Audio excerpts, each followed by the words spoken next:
सिर्फ सच।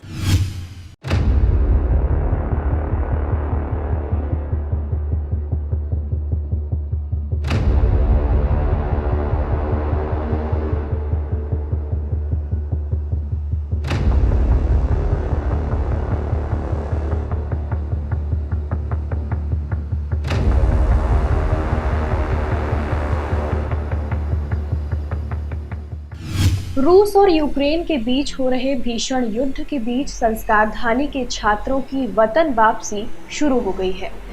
यूक्रेन में रहकर पढ़ाई कर रही जबलपुर की बेटी शुभी गुप्ता मंगलवार की सुबह शहर पहुंची। जैसे ही ट्रेन से छात्रा शुभी का आगमन हुआ तो वैसे ही उसके परिजनों और शहरवासियों ने उसका स्वागत किया और सकुशल लौटने के लिए सरकार का आभार जताया। छात्रा शुभी गुप्ता ने बताया कि युद्ध के हालातों के बीच यूक्रेन में अनेकों भारतीय छात्र अभी भी फंसे हुए हैं।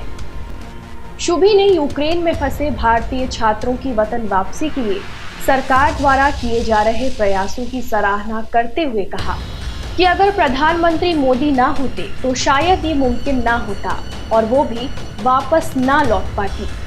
उसने कहा है कि हम सही समय पर वतन वापस आ गए हैं। शुभी ने यूक्रेन के हालातों का जिक्र करते हुए कहा है कि युद्ध के चलते यूक्रेन के हालात बेहद खराब हैं और बर्फबारी और गोलीबारी के बीच उन्हें अपनी जान बचानी पड़ी।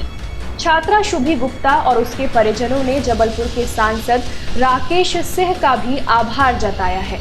गौरतलब है कि यूक्रेन में रहकर पढ़ाई कर रही छात्रा शुभी गुप्ता को शहर वापस लाने के लिए परिजनों ने सांसद राकेश सिंह से गुहार लगाई थी, जिसके बाद उन्होंने विदेश मंत्रालय से संपर्क किया और यूक्रेन में रहकर पढ़ाई कर रही शुभी के साथ साथ शहर के अन्य विद्यार्थियों को भी वापस लाने के लिए लगातार प्रयास कर रही है।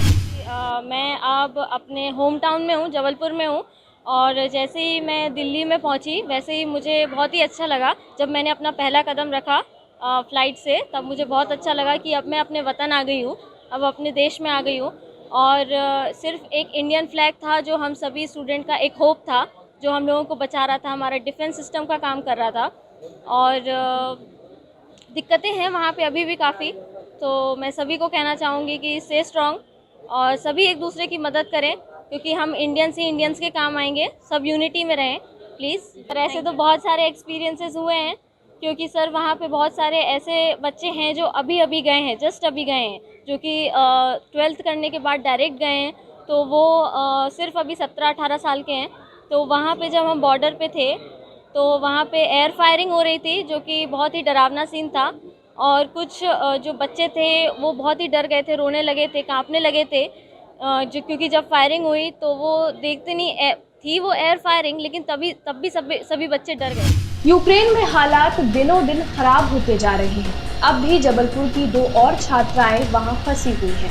इसके साथ ही 15,000 से अधिक भारतीय वहां वतन लौटने की आस में बैठे हैं।